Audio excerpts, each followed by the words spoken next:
ดวงจิตมีสติดวงจิตจะเป็นผู้ตื่นรู้ดวงจิตที่มีสติจะเป็นผู้ตื่นรู้ออกจากทุกข์ดวงจิตที่มีสติดวงจิตตื่นรู้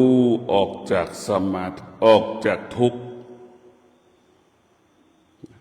ผู้ที่มีสติก็จะเป็นผู้ที่ตื่นต่อความดีงามดังพวกเรามีสติตื่นต่อความดีต้อนรับความดีมีสติก็ตื่นออกจากความทุกข์รู้ว่าความทุกข์เป็นไฟเราก็จะออกจากไฟอยู่ห่างจากไฟรู้ว่าไฟมันร้อนเราจะไม่อยู่ใกล้ไฟรู้ว่าไฟมันร้อนเราจะอยู่ห่างๆมีสติรู้ออกจากทุกข์มีสติรู้ออกจากทุกข์ทุกขนาดลมหายใจสติเป็นหัวใจของการอบรมจิตสติเปรียบเสมือนแม่จิตเราเปรียบเสมือนลูกสติตึงเตือนจิตสติจึงเป็นเครื่องอบรมจิตสติจึงเป็นเครื่องอบรมกายกายของเราก็ต้องประกอบไปด้วยสติจิตของเราก็ต้องประกอบไปด้วยสติให้เรารู้ว่าถึงการเวลาเรานั่งสมาธิให้เรารู้แล้วเราก็รู้ว่าเรานั่งสมาธิเราจะมีแน่ดวงจิตที่มีสติดวงจิตก็จะกำหนดรู้ลมหายใจเข้ากี่ร้อยครั้งก็รู้หายใจออกกี่ร้อยครั้งก็รู้ดวงจิตมีสติจะรู้หายใจสั้นยาวกี่ร้อยครั้งก็รู้นั่นคือมีสติรู้อยู่กับลมหายใจเข้าออกขณะที่เรานั่งสมาธิภาวนาเรามีสติรู้หายใจละเอียดหยาบให้เรามีสติรู้เมื่อเรามีสติรู้สภาวะจิตเราก็เบิกบานด้วยธรรมจิตเราก็อยู่กับธรรมเช่นเรามีสติรู้เช่นเรามีสติรู้ว่าเรานั่งสมาธิมันกำลังปวดกล้ามขาปวดขาปวดหลังปวดเจ็บเอวปวดเอวเนี่ยปวดเมื่อเรามีสติรู้ว่าความปวดมันปรากฏมันบังเกิดขึ้นแล้วเราก็จะมีสติอดทนมาความอดทนจะมาช่วยพยุงเราให้เรานั้นอดทนต่อความเจ็บให้เรามีวิริยะภาคเพียรต่อความเจ็บที่มันเกิดขึ้นนั่นคือมีสติมันจะบอกให้เรารู้ว่าความเจ็บปวดนั้นเกิดขึ้นขนาดหนึ่งเวลาหนึ่งมันไม่ได้เจ็บปวดทุกขนาดลมหายใจให้เรารู้แบบนี้เมื่อเรามีสติรู้แล้วเราก็ละสิ่งที่เรารู้ก็คือละความเจ็บปวดนั่งดูความเจ็บปวดนั่งดูความเจ็บปวดเราพิจารณาดูความเจ็บปวดที่มันปรากฏเรามีสติรู้ว่าเรานั่งสมาธิแล้วสภาวะจิตมันมีความสุขเราก็มีสติรู้ว่ามีความสุขเรามีสติรู้เราจะไม่หลงความสุขเรามีสติรู้ว่าความสุขก็คือก้อนน้ำแข็งมันละลายแปรสภาพเป็นน้ำน้ำก็แปรสภาพเป็นไอน้ำไอน้ำแปรสภาพเป็นหมอกเป็นเมฆหนากลายเป็นเมฆฝนจนฝนที่สุดฝนก็ตกฝนตกถนนลื่นคนก็อุบัติเหตุรถชนอุบัติเหตุถนนลื่นคนก็ไปหาหมอใช่ไหมอาการเราได้แล้วว่ามีสติรู้อาการมันเกิดดับ เกิดดับเกิดดับตลอดเวลาและมีสติรู้กับอาการเกิดดับมันเกิดดับเกิดดับเมื่อมันเกิดรู้ว่าเกิดดับเหล่านี้แล้วเราก็จะต้องเรารู้อาการเหล่านี้มันจะไม่คงที่ใช่ไหมมันจะไม่คงที่มันยึดติดมันยึดติดไม่ได้เรารู้ว่ามันจะไปตลอดเวลาเราจะต้องฝึกให้สติเรานะรู้เรื่องจิตให้สติอบรมจิตเมื่อจิตมีสติเมื่อจิตอุดมสมบูรณ์ด้วยสติจิตนั้นก็จะเข้มแข็งจิตนั้นก็มั่นคงอะไรเกิดขึ้นจิตก็ไม่วิตกไม่กังวลจิตนั้นก็มีความพร้อมที่จะต่อสู้กับสิ่งที่จิตรู้ทุกๆมิติทุกๆเรื่องเรียกว่าจิตมันสมบูรณ์ด้วยสติจิตมันจะมีกำลังต่อสู้ที่จิตมันรู้จิตรู้คืออะไรจิตคือส่วนไหนก็คือตารู้ตาเห็นรูปจิตก็พร้อมที่ต่อสู้หูสัมผัสกับเสียงจิตมันก็มีกำลังที่จะต่อสู้จมูกมันสัมผัสกับกลิ่นจิตมันมีกำลังที่จะต่อสู้ไม่ให้ตาติดในรูปไม่ให้หูติดในเสียงไม่ให้จมูกติดในกลิ่นเพื่อไม่ให้ลิ้นติดในรสชาติอาหารต่างๆเพื่อไม่ให้กายนะจิตรู้ก็เพื่อไม่ให้กายไปติดในสิ่งต่างๆเราร่างกายของเราเนี่ยก็คงไม่แตกต่างจากตัวของควายเห็นไหมควายลูกพิจารณาดูควายดูงัวเราเอาสร้อยคอทองคำเอาเครื่องประดับไปใส่ในคอควายประดับในตัวควายควายมันรู้ไหมเราพิจารณาดูควายมันไม่รู้จิตเราต่างหากไปปรุงแต่งให้กับกายจิตเราไปปรุงแต่งหมดร่างกายของเราเปรียบเสมือนตัวควายนั่นแหละเราไปปรุงแต่งร่างกายมันไม่รู้สึกใดๆทั้งสิ้นดีใจมันก็ยังไม่รู้สึกเสียใจมันก็ยังไม่รู้สึกสิ่งที่มันรู้สึกคือจิตที่มันรู้สึกคือจิตที่มันอ่อนแอมันก็ไปปรุงแต่งเครื่องประดับประดาเอาไว้ในตัวของควายเห็นไหมประดับด้วยทองคำเขามันก็ประดับด้วยอัญมณีอย่างนี้เอาไว้โอ้อวดกันร่างกายก็เป็นเช่นนั้นมันไม่รู้สึกใดๆจิตต่างหากเข้าไปปรุงแต่งร่างกายของเราก็เปรียบเสมือนก้อนหินก้อนหนึ่งนั่นแหละจิตเราต่างหากเปรียบเสมือนช่างแกะสลักเอาไปแกะเป็นรูปต่างๆปรุงแต่งอย่างนั้นไปปรุงแต่งอย่างนี้เห็นไหมเหมือนก้อนหินมันไม่รู้สึกอะไรสักอย่างมันไม่รู้สึกแต่สภาวะจิตเราไปปรุงแต่งจิตของเราก็เหมือนช่างแกะสลักเห็นไหมเหมือนช่างแกะสลักเราต้องพิจารณานี่คือหลักคิดเราพิจารณาแบบนี้แหละเราจะรู้ธรรมเห็นธรรมเรามีสติเราก็รู้เรื่องความจริงของความจริงที่เป็นอยู่ณปัจจุบันคือจะรู้เรื่องกายกับจิตที่เรานั่งสมาธิให้จิตอยู่ในกายให้เรารู้ตลอดเวลาให้จิตอยู่กับกายให้จิตอยู่ในกายกายของเราก็เปรียบเสมือนสุ่มไก่จิตเราก็เหมือนไก่มันจะเป็นเช่นนั้นเราจะต้องฝึกจิตให้อยู่ในกาย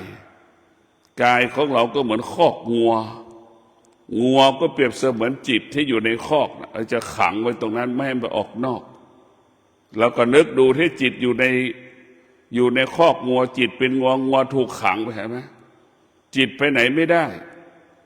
ให้จิตอยู่ตรงนั้นมันจะรู้ตรงนั้นอยู่ตรงนั้นอย่างละเอียดให้จิตอยู่กับกายก็สงบจิตก็สงบถ้าจิตออกนอกกายเมื่อไหร่เหมือนเราปล่อยไก่เห็นไหมออกจากสุ่มไก่มันจะวุ่นวายพอจิตออกนอกกายมันจะวุ่นวายเหมือนเราเอาเปิดกูสุ่มไก่ให้ไก่ออกจากสุ่มไก่มันก็เกิดอาการวุ่นวายเหมือนเราเปิดคอกงัวให้งัวออกจากคอกงัวมันก็จะไปไม่มีที่สิ้นสุด จิตเราก็เป็นเช่นนั้นถ้าปล่อยให้จิตไปก็ไม่มีที่สิ้นสุดออกไปแล้วกลับมาไม่ได้อีกเหมือนงัวเหมือนควายจิตเราก็จะเป็นเช่นนั้นจิตที่ฝึกฝนจิตนั้นก็จะเป็นผู้รู้เหมือนงัวที่รับการฝึกปล่อยเช้าปล่อยไปกินอาหารไปกินหญ้าพอตอนเย็นมันก็มีสติรู้ที่จะเข้าคอกเห็นไหมนั่นแหละคือฝึกจิตจะเป็นเช่นนั้นนั่นคือการฝึกจิตของเราจิตเป็นผู้รู้มันก็จะรู้แบบงัวเช้ามันก็จะออกเย็นมันก็จะเข้าคอกโดยอัตโนมัติโดยไม่ต้องให้เจ้าของมันไปโดยไม่ให้เจ้าของมันไปตามหามันจะเข้ามาคอกเองอันนี้แหละจิตที่มันฝึกจนชำนาญแล้วจะเป็นแบบนี้ไอ้ส่วนจิตที่ฝึกดีบ้างรู้บ้างไม่รู้บ้างมันก็เหมือนงัวบางตัวเห็นไหมปล่อยออกจากคอกแล้วต้องไปตามหา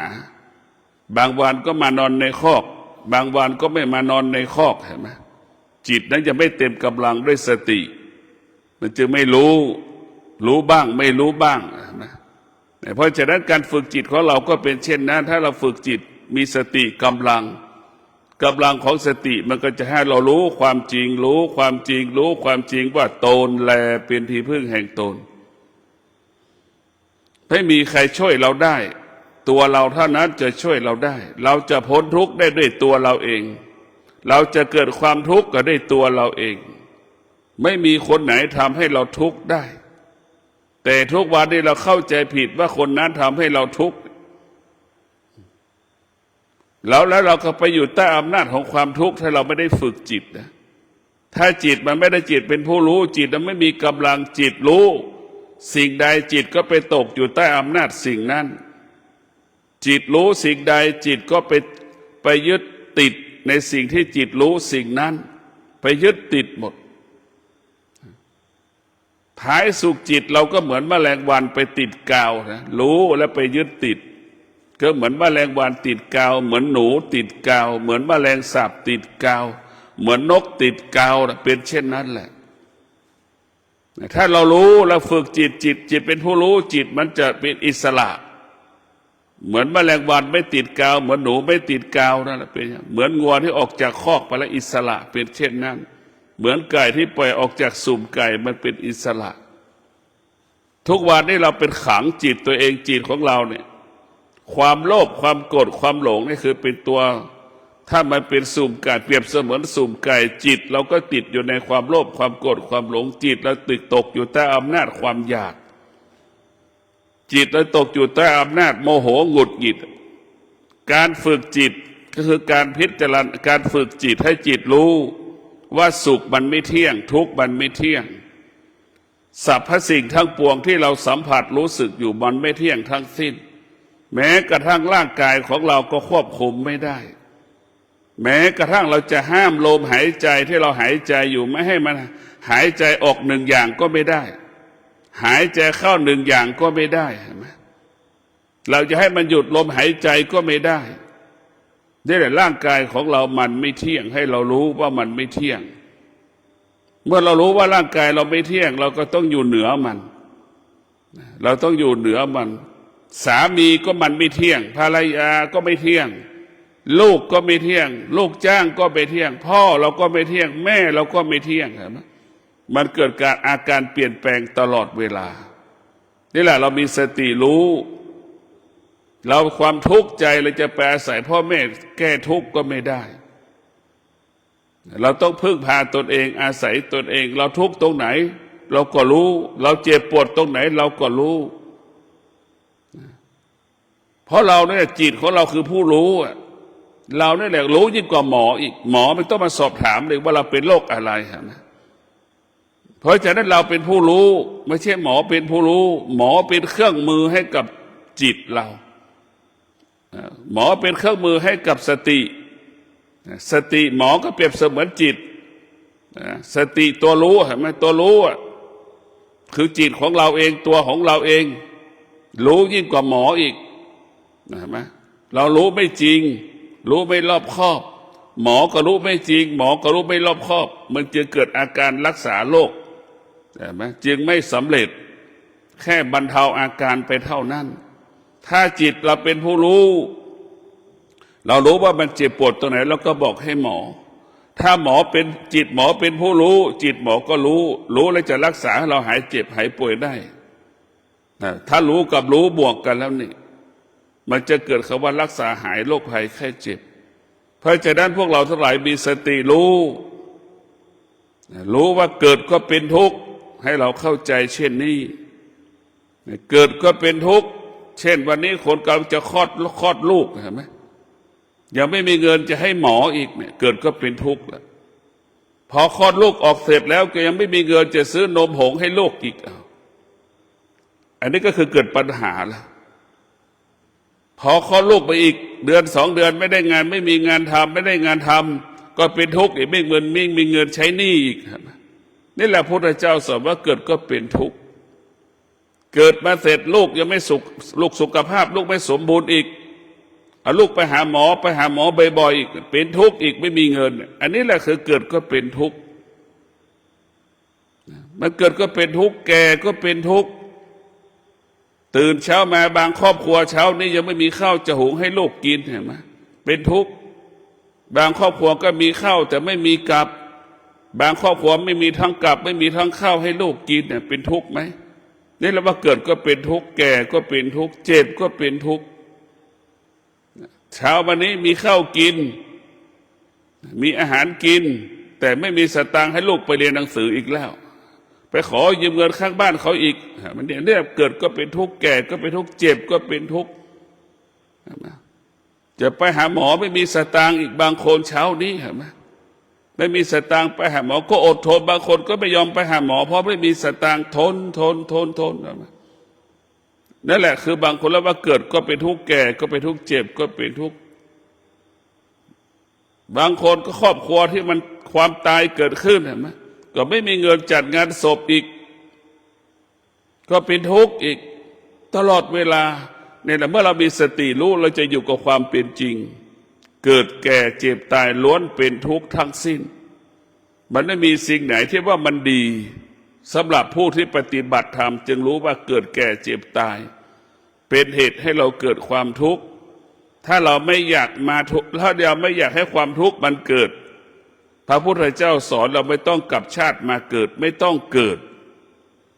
เมื่อเราไม่มาเกิดเราจะต้องมีสติบำเพ็ญเพียรให้มากเราต้องละการเป็นมนุษย์ก่อนมีสติรู้เราจะละพฤติกรรมการเป็นมนุษย์ดังเช่นพวกเรามาปฏิบัติธรรมเราจะละพฤติกรรมการเป็นมนุษย์ตั้งแต่เรื่องแต่งกายแต่เราอยู่บ้านเนี่ยเราจะใส่เสื้อวันหนึ่งกี่สีไม่รู้วันหนึ่งเราเปลี่ยนกี่ตัวไม่รู้กี่ครั้งก็ไม่รู้นี่คือเราอยู่อันนี้คือพฤติกรรมของคนนอกกำแพงวัดพอพฤติกรรมของคนที่มาปฏิบัติธรรมจะใช้ชุดขาวนั่นแหละ3 วันก็ใช้ชุดขาวสีขาวสีเดียวเท่านั้นเห็นไหมนั่นแหละคือพฤติกรรมการเป็นมนุษย์เราอยู่วัดเห็นไหมเราจะมีสติรู้ตลอดเวลาเราจะไม่ตอบสนองสิ่งที่เรารู้นี่แหละคือเรารู้เรามาอยู่วัดเราเปลี่ยนแปลงพฤติกรรมนี่แหละคือเราจะละพฤติกรรมการเป็นมนุษย์ทุกๆอย่างเราเคยกินข้าว3 มื้อยังไม่พอกินอีกกินนู่นกินนี่อีกทั้งวันอีกแต่พอเรามาอยู่วัดเรามีสติรู้เราจะไม่กินไม่เคี้ยววัตถุสิ่งของใดๆหลังเที่ยงไปแล้วเรามีสติรู้นี่แหละคือการเปลี่ยนแปลงเพื่อจะไปสู่สภาพคำว่าหลุดพ้นการเป็นมนุษย์ไม่ต้องกลับชาติมาเกิดอย่างน้อยเราต้องเปลี่ยนแปลงภายนอกก่อนแล้วภายในมันจะคอยตามเราเมื่อเราค่อยๆดัดหวายนั่นแหละจิตเราก็เหมือนหวายมันก็จะมันงอเราก็จะบิดเราก็จะดัดให้มันโค้งมันก็จะดัดให้มันตรงอย่างเงี้ยเป็นอย่างนั้นแหละนั่นคือการฝึกจิตจะเป็นเช่นนั้นจิตแล้วก็เหมือนหวายสติก็เหมือนช่างดัดหวายจิตจะงอเป็นรูปอะไรก็ได้หมดเราฝึกจิตเราจะให้จิตตรงก็ได้จะจิตงอก็ได้จิตที่ไม่ได้ฝึกมันก็จะโคตรเคี้ยวเหมือนเถาวัลย์จิตที่มันฝึกแล้วมันจะซื่อตรง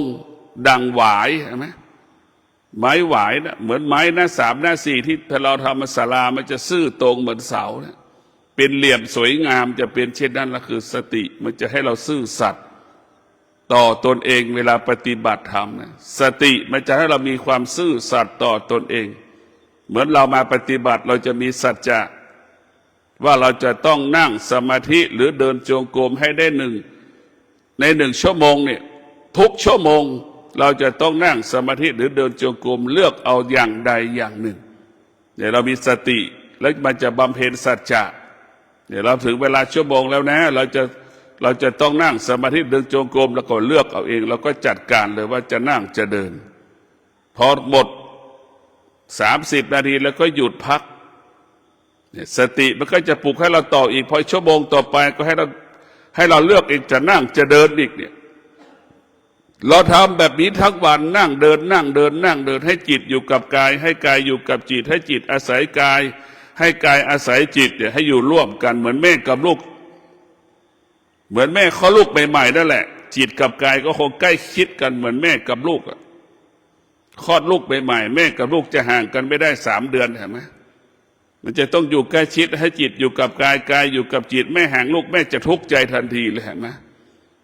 วิตกกังวลเพราะฉะนั้นพวกเราทั้งหลายการฝึกจิตให้จิตอยู่กับกายให้กายอยู่กับจิตให้จิตเป็นผู้รู้เรื่องกาย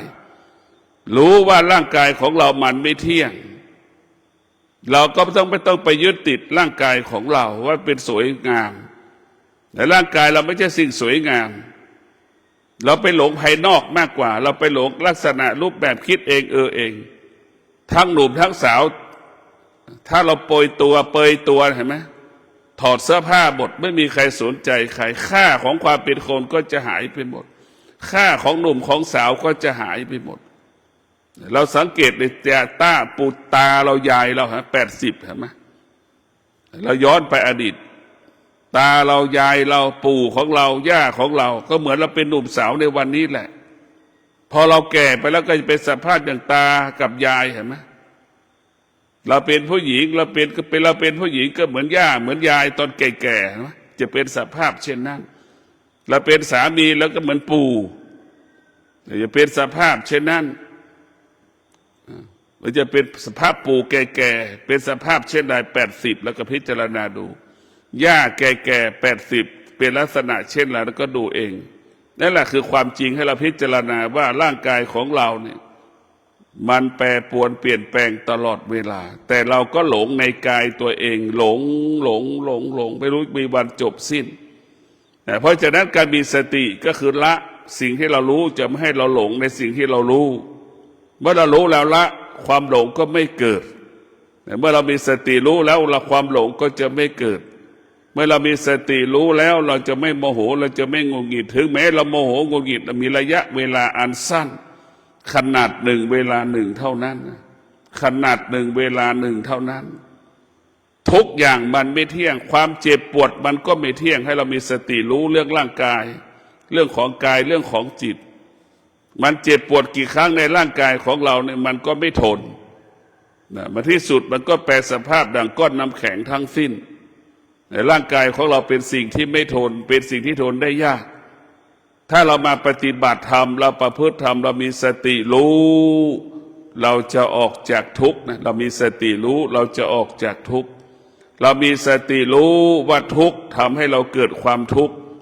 เรามีสติรู้เราออกจากทุกข์มีสติรู้เราจะอยู่ห่างๆจากทุกข์เรามีสติรู้เราจะอยู่เหนือทุกข์เราต้องคิดแบบนี้พิจารณาแบบนี้เมื่อเรามีสติรู้อยู่กับกายมีสติรู้อยู่กับจิตทุกอย่างมันก็ปกติเช่นกายวาจาใจเราปกติปกติก็คือคำว่าสงบ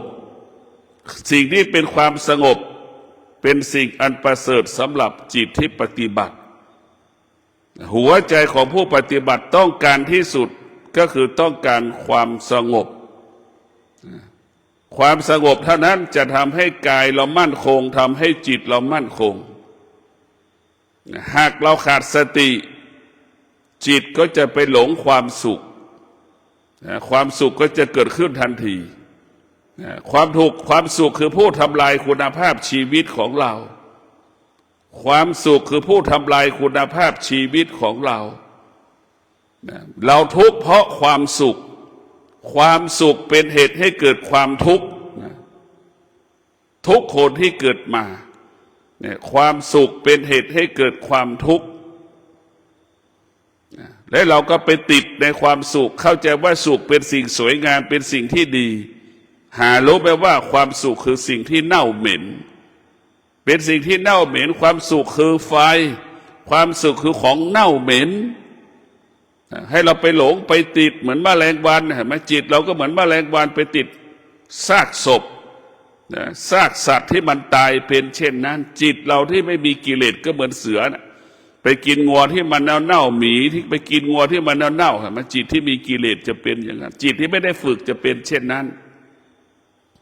จะเป็นดังสภาพหมีถ้าไปกินของซากของควายที่มันตายงัวที่มันตายสัตว์เล็กสัตว์น้อยที่มันตาย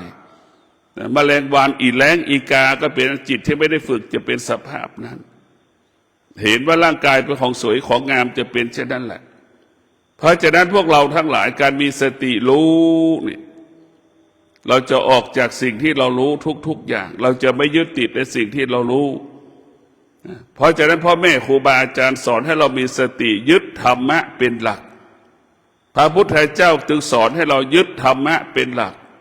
พระพุทธเจ้าไม่เห็นด้วยที่เราไปยึดพุทธเจ้าเหนือกว่าพระธรรมพระพุทธเจ้าสนับสนุนส่งเสริมสรรเสริญบุคคลที่เอาพระธรรมมาเป็นหลักปฏิบัติเพราะพระธรรมเป็นบิดามารดาของพระพุทธเจ้า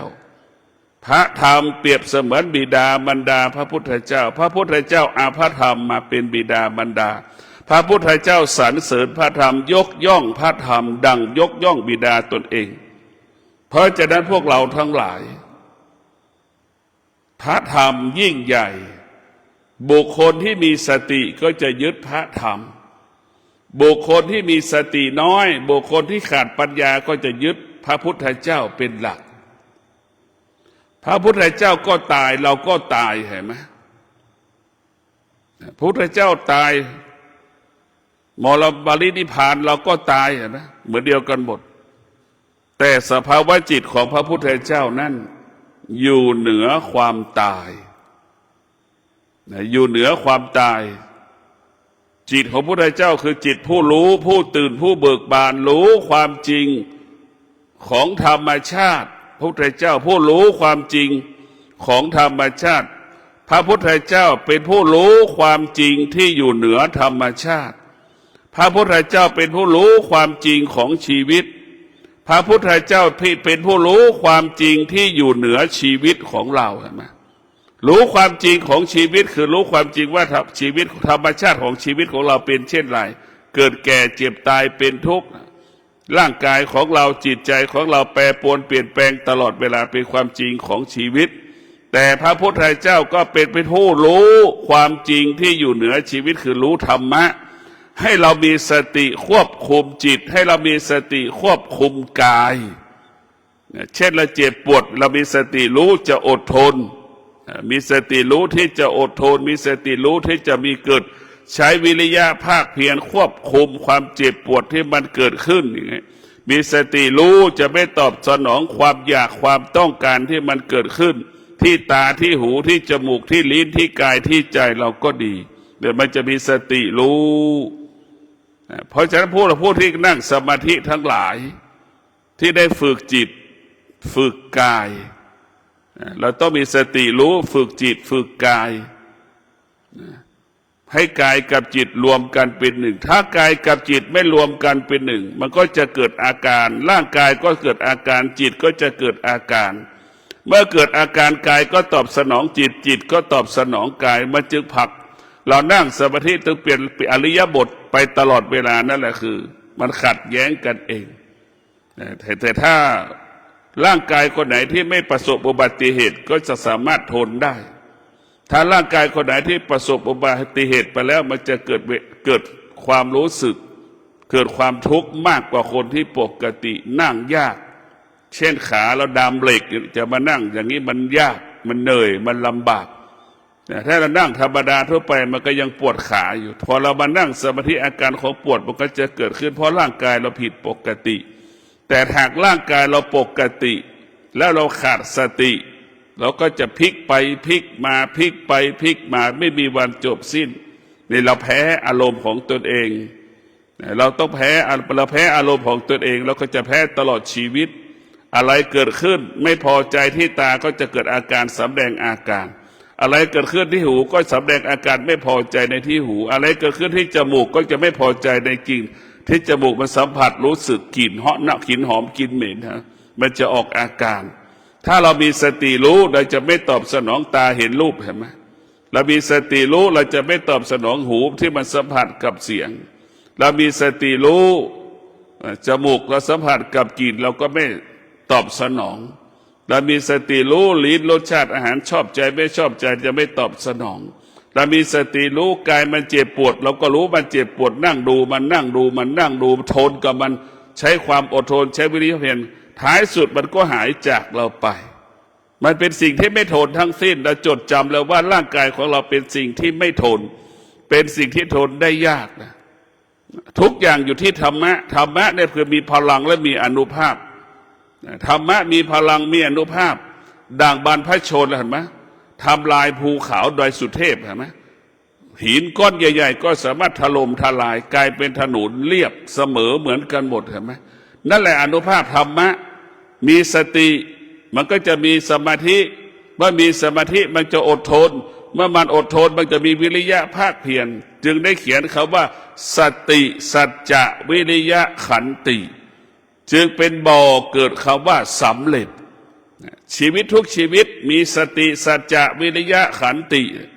ชนะสำเร็จดั่งบรรพชนเราสร้างถนนขึ้นดอยสุเทพเห็นไหม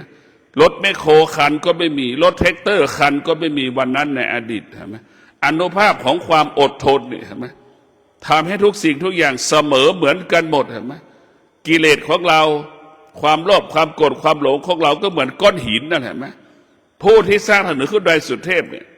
เปรียบเสมือนผู้ที่สร้างถนนขึ้นพระสู่มรรคผลนิพพานเห็นไหมกิเลสตัณหาราคะความโลภความโกรธความหลงความอยากสารพัดความอยากมีตัวตนก็เหมือนก้อนหินเห็นไหมบรรพชนของเราก็เปรียบเสมือนมีสติมีความอดทนมีวิริยะภาคเพียรถล่มทลายหินก้อนใหญ่ๆเห็นไหมให้เสมอเหมือนหน้ากองเสมอเหมือนแผ่นดินแต่รถแท็กเตอร์กี่คันก็สู้ความอดทนไม่ได้รถแมคโครกี่คันก็สู้ความอดทนไม่ได้ความอดทนที่สำคัญที่สุดสู้ความอดทนไม่ได้เพราะฉะนั้นพวกเราทั้งหลายธรรมะนี่มันยิ่งใหญ่จิตที่ไม่ได้ฝึกจิตที่ไม่ได้ฝึกฝนก็คือจิตนั้นต่ำสุดก็คือจิตจิตให้รับการฝึกฝนก็คือสูงสุดก็คือจิตจิตให้รับการฝึกฝนก็แข็งที่สุดก็คือจิตจิตที่ไม่ได้ฝึกอ่อนสุดก็คือจิตสูงต่ำอยู่ที่จิตสูงเพราะเราได้ฝึกจิตต่ำเพราะเราไม่ได้ฝึกจิตจิตแข็งเพราะเราฝึกจิตจิตเราอ่อนจิตเราตึงอยู่ที่ต่ำเพราะฉะนั้นพวกเราทั้งหลายจึงฝึกจิตให้อยู่ที่สูงเพราะฉะนั้นแข็งไม่มีอะไรไม่มีวัตถุชนิดใดคิดว่ามันแข็งสู้กับจิตมนุษย์ไม่ได้แข็งกว่าจิตที่งอกงามด้วยปัญญาเห็นไหมจึงผลิตเครื่องที่มาตัดเพชรได้เพชรถือว่าแข็งที่สุดในโลกวัตถุแต่ยังสู้บุคคลที่มีปัญญาผลิตเครื่องตัดเพชรได้เห็นไหมนี่ยิ่งใหญ่กว่าเครื่องตัดเพชรก็คือธรรมะ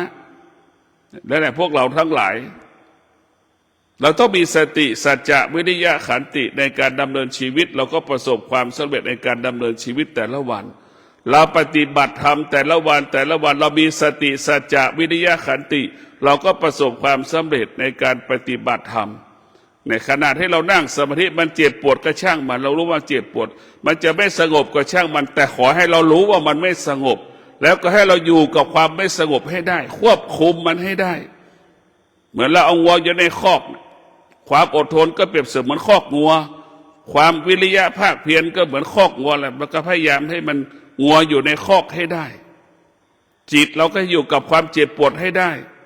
รู้ว่ามันวุ่นวายก็ให้อยู่กับความวุ่นวายให้ได้เมื่อเรามีสติเราจะอยู่กับเราจะควบคุมจิตได้สบายถ้าเราขาดสติเราขาดไปเราก็จะควบคุมงัวควายไม่ได้ควบคุมจิตไม่ได้เพราะฉะนั้นพวกเราทั้งหลายการฝึกจิตให้จิตเป็นผู้รู้ ต้องใช้เวลายาวนานใช้เวลายาวนานไม่ใช่วันสองวันมันจะได้อย่างเช่นเรามานั่งปฏิบัติธรรมเนี่ยเราจะไปสนใจเรื่องการนั่งสมาธิมากถ้าเรามาใหม่ๆเราก็ให้เราสนใจเรื่องฝึกกายเราก่อนเช่นวัดทางสายเอกเนี่ยเปรียบเสมือนสุ่มไก่เปรียบเสมือนสุ่มไก่จิตเราก็เหมือนไก่อยู่ในสุ่มไก่เห็นไหมเรามาอยู่วัด3 วันเนี่ยเราทุกข์ทรมานเราลำบากอึดอัดหงุดหงิดเนี่ยจิตใจมันยังไม่คุ้นเคยมันจะออกอาการแบบนี้มันจะตื่น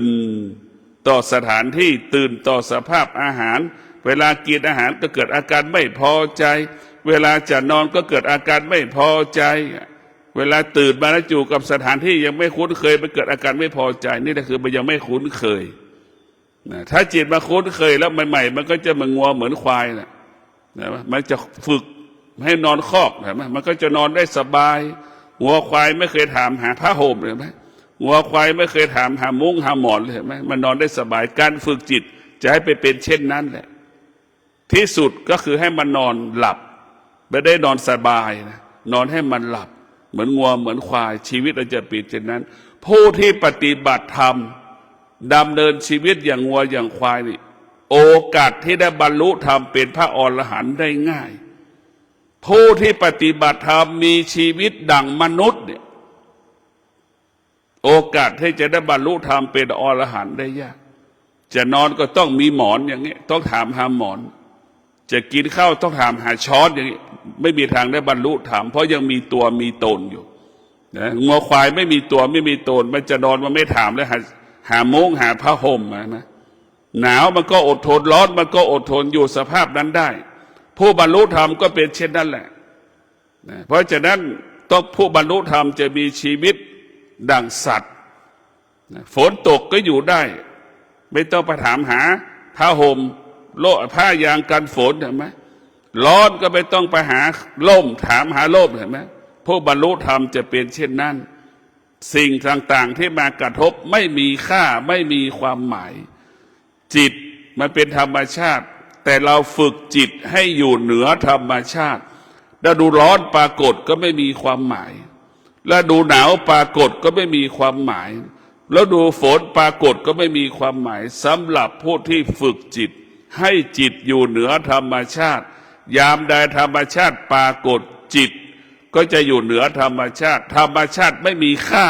ไม่มีความหมายสำหรับดวงจิตที่มีธรรมนี่แหละคืออานุภาพของธรรมะมันยิ่งใหญ่มากเพราะฉะนั้นก็ขอให้พวกเรามีสติพิจารณาชีวิตของเราแต่ว่าร่างกายของเรามันไม่เที่ยงเราจะไม่ยึดติดร่างกายของเราเราจะไม่ยึดติดในตัวสามีของเราเราจะไม่ยึดติดในตัวภรรยาของเราเราจะไม่ยึดติดในลูกของเราแต่ให้เราอยู่กับลูกกับสามีภรรยาด้วยสติบาปกรรมมันก็ไม่เกิดสันติสุขก็จะเกิดขึ้นกับครอบครัวของเราทุกคนมีสติสติจะนำมาทำให้เราเกิดสันติสุขสติจะคือสร้างความมั่นคงสติจะสร้างความอบอุ่นสติจะนำมาซึ่งความสงบสุขนี่คืออานิสงส์ของสติผู้ที่มีสติจะเป็นผู้รู้สติคือผู้รู้อย่างที่บอกว่าจิตมีสติจิตนั้นจะตื่นออกจากทุกข์จิตมีสติจิตนั้นรู้ว่าความทุกข์เป็นเหตุให้เกิดความทุกข์จิตมีสติจึงรู้ว่าความสุขเป็นเหตุให้เกิดความทุกข์สุขกับทุกข์มีค่าเสมอกันคือเป็นก้อนน้ำแข็งละลายและเปลี่ยนแปลงไปในที่สุดเห็นไหมมันเกิดการเปลี่ยนแปลงที่สุดจากก้อนน้ำแข็งก็ละลายกลายเป็นน้ำจากน้ำก็ระเหยแห้งกลายเป็นไอน้ำไอน้ำแปรสภาพเป็นเมฆหนาๆหมอกหนาๆกลายเป็นเมฆฝนเห็นไหมจนถึงที่สุดก็กลายเป็นฝนมันน้ำมันตกลงมาสู่พื้นเหมือนเดิมในอาการเกิดดับเกิดดับเกิดดับตายเกิดตายเกิดก็เป็นเช่นนี้เพราะนั้นเราจะไม่ตายเราจะไม่เกิดเราจะไม่ตกอยู่ใต้อำนาจความโลภความโกรธความหลงของตนเองและบุคคลอื่นๆเราจะไม่กลับชาติมาเกิดเรารู้เราจะไม่ตอบสนองสิ่งที่เรารู้เราจะอยู่เหนือสิ่งที่เรารู้ เราจะไม่ต้องกลับชาติมาเกิด เราจะไม่ยึดติดในสิ่งที่เรารู้เราจะอยู่เหนือสิ่งที่เรารู้นี่แหละเราละการเป็นมนุษย์เห็นสิ่งใดก็ละสิ่งนั้นรู้สิ่งใดก็ละสิ่งนั้นทำสิ่งใดก็ให้ละสิ่งนั้นสภาวะจิตเราก็เป็นอิสระตลอดกาลก็ขอความสุขสวัสดีจงเกิดแก่ท่านทั้งหลายมีสติรู้ว่าเราจะออกจากสมาธิเรามีสติรู้ว่าเราจะลืมตาเรามีสติรู้ว่าเราจะขยับตัวเรามีสติรู้จะเปลี่ยนอริยบทมีสติรู้จะขยับมือขวามือซ้ายเท้าขวาเท้าซ้ายเรามีสติรู้เมื่อเรามีสติรู้กายวาจาใจเราก็ปกติตลอดกาลขอเจริญพร